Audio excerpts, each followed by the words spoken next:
हरे कृष्णा। चैत्र मास की ये पावन बेला आप सभी के जीवन में भगवान श्री हरि की विशेष कृपा और आशीर्वाद लेकर आए, यही हमारी मंगल कामना है।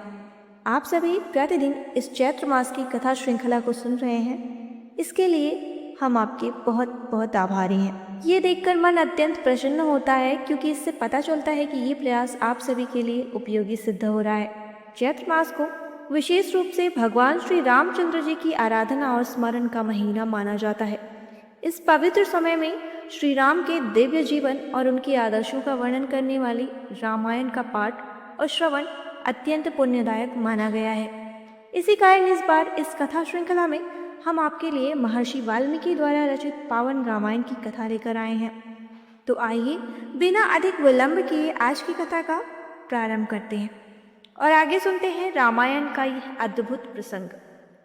राजा की आज्ञा प्राप्त करके मंत्री सुमंत्र ने विनम्रता से कहना आरंभ किया, हे राजन, अंग देश के राजा रोमपाद के मंत्रियों ने जिस प्रकार और जिस उपाय से महान तपस्वी ऋषि श्रृंग को अपने राज्य में बुलाया था, वह पूरी घटना अब मैं आपको विस्तार से सुनाता हूँ। कृपया आप सभी मंत्रीगणों सहित ध्यानपूर्वक मेरी बात सुनिए। उस समय अंग देश में वर्षा का अभाव था और राज्य में संकट उत्पन्न हो गया था।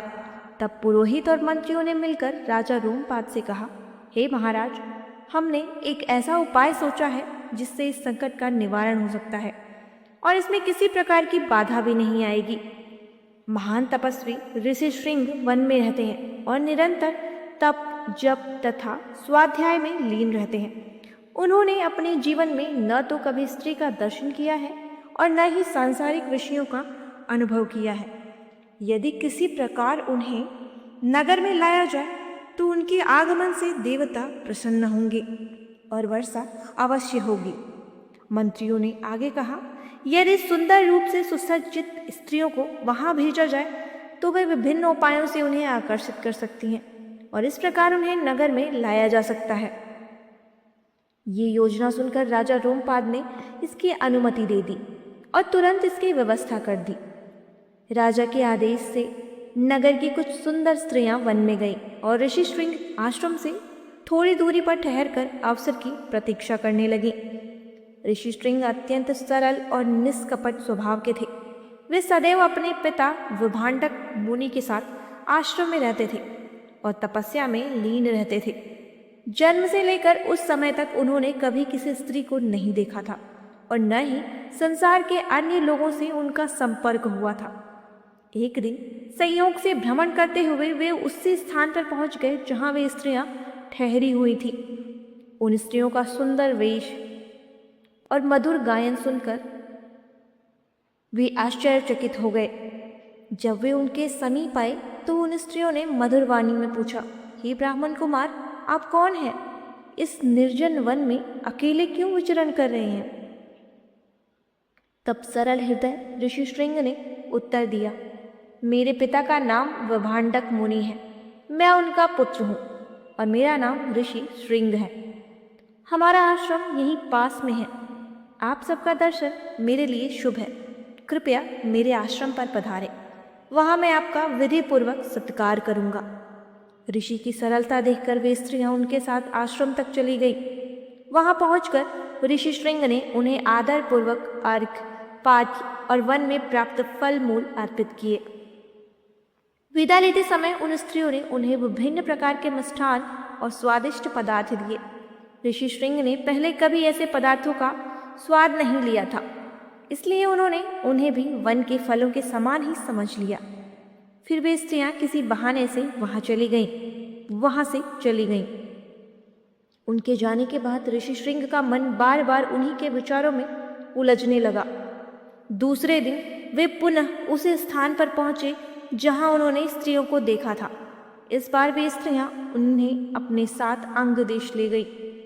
जैसे ही महान तपस्वी ऋषि श्रृंग अंग देश की भूमि पर पहुंचे, उसी क्षण आकाश से वर्षा होने लगी। पूरे राज्य में आनंद छा गया और राजा रोमपाद को समझ आ गया कि तपस्वी मुनि का आगमन हो चुका है। राजा स्वयं उनके स्वागत के लिए आए, विनम्रता से प्रणाम किया और बड़े आदर के साथ उन्हें राजमहल में ले गए। बाद में उन्होंने अपनी पुत्री शांता का विवाह ऋषि श्रृंग के साथ विधिपूर्वक संपन्न कर दिया। इस प्रकार ऋषि श्रृंग अपनी धर्मपत्नी शांता के साथ अंग देश में निवास करने लगे। इसके बाद सुमंत्र ने राजा दशरथ से कहा, हे राजन, अब मैं आपको वह बात बताता हूँ जो महाज्ञानी सनत कुमार ने ऋषियों को बताई थी।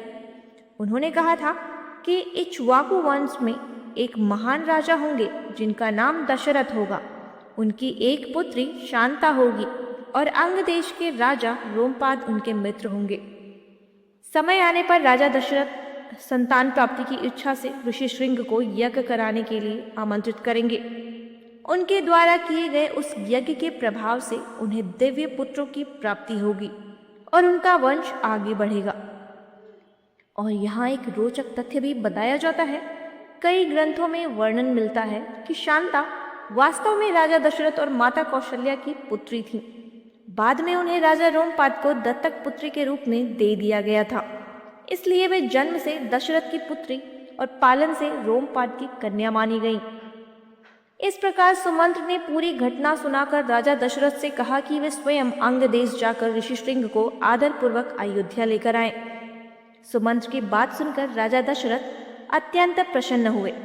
उन्होंने गुरु वशिष्ठ से परामर्श लिया और फिर रानियों तथा मंत्रियों के साथ अंग देश की ओर प्रस्थान किया। तो भक्तों, आज की इस चैत्र मास कथा को यहीं विराम देते हैं। आगे क्या हुआ और किस प्रकार ऋषि श्रृंग अयोध्या आए, ये हम जानेंगे इस कथा श्रृंखला की अगली कड़ी में। हरे कृष्णा।